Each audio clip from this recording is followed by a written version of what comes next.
आज के प्रेस सम्मेलन में सभी पत्रकार बंधुओं का, छायाकार बंधुओं का हार्दिक अभिनंदन है। आज के प्रेस कॉन्फ्रेंस के माध्यम से हम बताना चाहते हैं कि राष्ट्रीय जनता दल के तत्वावधान में दिनांक 5 सितंबर 2024 को राष्ट्रीय जनता दल के प्रदेश कार्यालय स्थित सभागार में पूरे बिहार से लोग एकत्रित हो रहे हैं जो जगदेव बाबू के विचारों में विश्वास रखते हैं और राष्ट्रीय जनता दल के रास्ते पर चल रहे हैं और उससे जुड़ना चाह रहे हैं। जगदेव बाबू के 50वें शहादत दिवस के अवसर पर राष्ट्रीय जनता दल के कार्यालय में लोकतंत्र और संविधान बचाने के विषय पर एक सेमिनार का आयोजन किया गया है और संगोष्ठी का आयोजन किया गया है। इस संगोष्ठी में बिहार के कोने कोने से लोग आवेंगे और बड़ी संख्या में राष्ट्रीय जनता दल की सदस्यता, बहुत बड़ी संख्या में लोग उस दिन ग्रहण करने वाले हैं। ये वो लोग हैं जो विभिन्न दलों में, जिन लोगों ने इतने दिनों तक विभिन्न दलों के द्वारा जो सामाजिक न्याय के क्षेत्र में अनुभव प्राप्त किया है, उस अनुभव के आधार पर उन लोगों ने निर्णय लिया है कि राष्ट्रीय जनता दल ही एकमात्र दल है जो जगदेव बाबू के विचारों को लेकर चल रही है, जननायक कर्पूरी ठाकुर के विचारों को लेकर चल रही है और समाज के अंतिम पंक्ति को न्याय दिलाने में सक्षम है। माननीय लालू प्रसाद जी के नेतृत्व में जो सामाजिक न्याय का आंदोलन 1990 में शुरू हुआ, वह अनवरत चल रहा है। आज माननीय तेजस्वी प्रसाद यादव जी ने कमान संभाली है और विगत दिनों में जो पिछली सरकार, गत सरकार में हम लोग जब उसमें मंत्री थे तो माननीय तेजस्वी प्रसाद जी का ही सोच था और उन्हीं की पहल थी जिसकी वजह से जाति गणना हुई बिहार के अंदर और बिहार के अंदर जो आरक्षण का प्रतिशत था उसको बढ़ाकर 65% किया गया। लेकिन यह सब तमाम लोगों की सहमति उसमें थी, सब सम्मति से पारित किया गया। लेकिन वो कौन लोग थे जो लोग कोर्ट में जाकर इसको उन लोगों ने चुनौती दी? पता करने पर पता चलता है कि वो इसी विचारधारा के लोग थे जो मुंह पर हाँ कहते थे और पीठ पीछे ना कहते थे। ये नियत का मामला है, उनकी नियत ठीक नहीं है। उन लोगों ने बिहार एक मैसेज दे रहा था पूरे देश को, जिस जाति गणना के आधार पर जिसकी जितनी हिस्सेदारी उसकी उतनी भागीदारी, जो एक पहल थी, जो संसोपा ने बाणी गांठ 100 में पावे पिछड़ा 60, ये डॉक्टर राम मनोहर लोहिया से लेकर और जननायक कर्पूरी ठाकुर और बाद में लालू प्रसाद जी और बीपी मंडल जी के मंडल आयोग के लागू होने के बाद जो बिहार की धरती पर मूर्त रूप दिया गया सामाजिक न्याय को, उसको कुंठित करने की कोशिश पिछले 18 वर्षों में की गई है।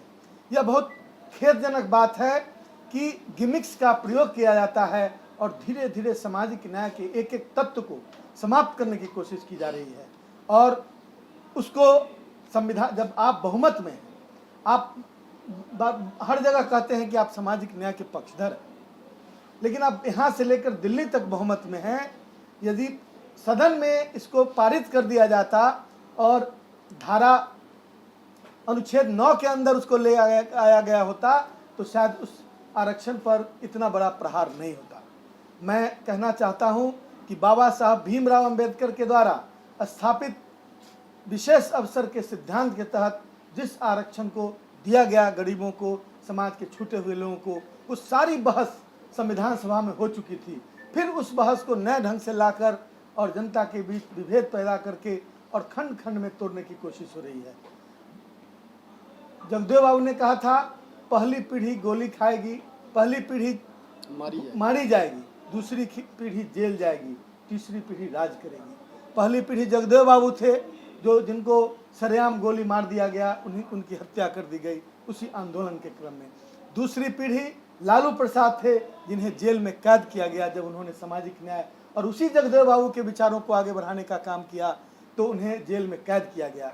और तीसरी पीढ़ी को जब राज करने का समय आया तो फिर उस पर तरह तरह के आरोप लगाकर और विभिन्न तरह के साजिशों का प्रयोग करके समाज को खंडित करके और उन्हें शासन करने से रोका जा रहा है।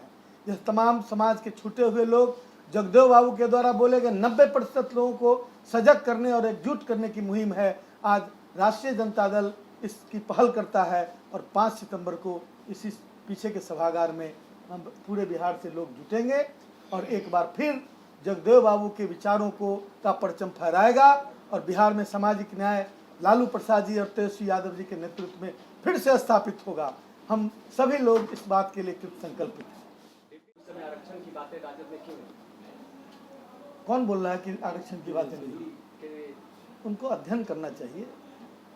लालू प्रसाद जी को सिर्फ इसलिए कैद किया गया क्योंकि उन्होंने आरक्षण को जमीन पर लागू करने का काम किया और तमिलनाडु का जो मॉडल था उसकी वकालत हमेशा से लालू प्रसाद जी करते थे। लेकिन मैं कह रहा हूं कि सामाजिक न्याय की जब कभी भी बातें होती हैं तो उस मुहिम को जातिवाद का नाम दिया जाता है और जब जातिवाद करने वाले लोग कंबल ओढ़कर घी पीते रहते हैं और अप्रत्यक्ष रूप से समाज में आज बहाली की हालत जो है बिहार के अंदर और देश के अंदर आप देख लीजिए, हर जगह आरक्षण के नियमों का उल्लंघन हो रहा है और आरक्षण के नियमों का रॉन्ग इंटरप्रिटेशन करके और जगह जगह मैं कह रहा हूं कि आरक्षण का लागू क्यों किया गया था। आरक्षण जिन कारणों से लागू किया गया था वो कारण अब दिखाई नहीं पड़ रहे हैं। सेंट्रल यूनिवर्सिटी में जो प्रोफेसर्स के पोस्ट हैं उसमें मात्र 3% ओबीसी और पिछड़े दलित समाज के लोग हैं। मैं कह रहा हूं कि इस सवाल का जवाब कौन देगा? केंद्र में बैठे हुए लोग लैटरल एंट्री के माध्यम से समाज के सामाजिक न्याय की ताना बाना को तोड़ने की कोशिश कर रहे हैं और सत्ता में और बहुमत का गलत फायदा उठाकर और देश की जनता को गुमराह कर रहे हैं। इन तमाम चीज़ों का पर्दाफाश इस आंदोलन के क्रम में होगा। इसलिए मैं समझता हूं कि यदि कोई इस पर बयानबाजी करते हैं तो थोथी दलील है उनकी कि लालू प्रसाद जी आरक्षण की बात नहीं। लालू प्रसाद जी तो इसी के लिए बदनाम किए गए कि उन्होंने समाज के छूटे हुए लोगों की तरफदारी की और छूटे हुए लोगों को बराबरी में लाने का काम किया।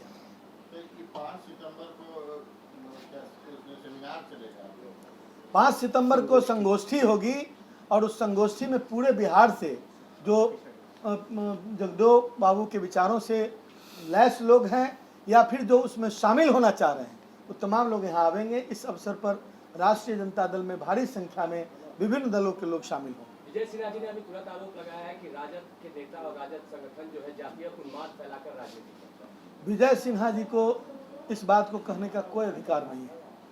उन्हीं के गठबंधन के लोग रोज जाति की बात करते हैं और जातियों का नाम लेकर आक्षेप लगाते हैं। इस बात पर उन्हें खेद व्यक्त करने के लिए समय नहीं है और वो दूसरे के गिरेबान में झांकते रहते हैं। विजय कुमार सिन्हा जी का जो पदस्थापन हुआ है, जो उनको अपॉइंट किया गया है जिस पद पर, वो सब बिना जाति और बिना मतलब जाति के ताना बाना को देखकर ही किया गया है।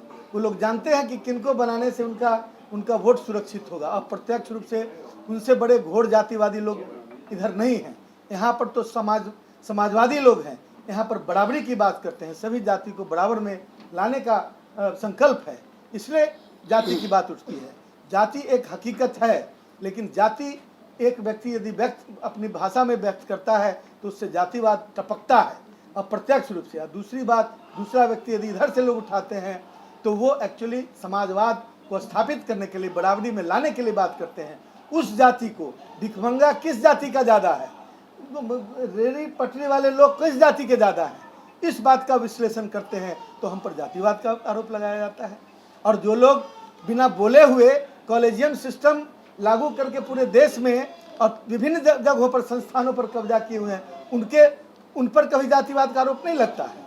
तो ऐसे इस आंदोलन के माध्यम से, इस अभियान के माध्यम से वैसे तत्वों का भी पर्दाफाश किया जाएगा, वैसे कृत्यों का भी पर्दाफाश किया जाएगा। आपका जो आयोजन है शहादत दिवस का, हाँ। इसमें क्या तेजस्वी और लालू जी भी लोग रहेंगे क्या? इसमें माननीय तेजस्वी प्रसाद यादव जी रहेंगे, यहाँ उपस्थित होंगे और जगदा बाबू भी यहाँ उपस्थित होंगे और अन्य नेता, सभी नेता। राष्ट्रीय जनता दल तो जगदेव बाबू के ही नक्शे कदम पर आगे बढ़ रहा है और उनके ही विचारों को अलग अलग रूप में लेकर उसे पॉलिसी में कन्वर्ट करता रहा है।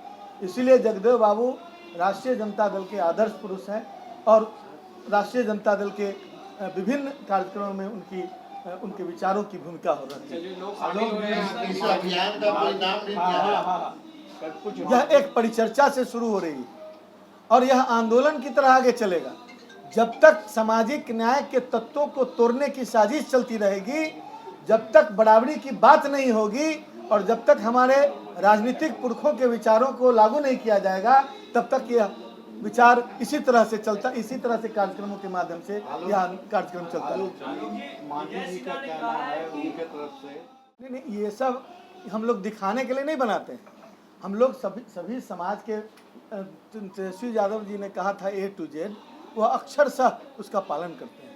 ये जो लोग बोलते हैं, जो लोग कहते हैं कि हम जातिवाद पर ध्यान नहीं देते हैं, उनको देखिए कि वोट के पहले किसी को पकड़ के उप मुख्यमंत्री बना देते हैं, सिर्फ उतना ही के लिए जितना देर में वोट उनको मिल जाए, और उसके बाद उसको रास्ता दिखा देते हैं, उसकी हैसियत में उसको ला देते हैं। तो ये काम राष्ट्रीय जनता दल नहीं करता। राष्ट्रीय जनता दल एक गंभीर, राष्ट्रीय जनता दल के पदाधिकारियों में मतलब जगदानंद सिंह जी में भी उतने ही सामाजिक न्याय के तत्व निहित हैं जितना आलोक कुमार मेहता में। तो मैं समझता हूं कि सबके विचार जो हैं वो सम्यक हैं और एक तरह के हैं, सामाजिक न्याय के प्रति प्रतिबद्ध हैं हम लोग। इसलिए मैं नहीं समझता हूं कि इसमें कहीं कोई क्वेश्चन उठाने वाली बात है।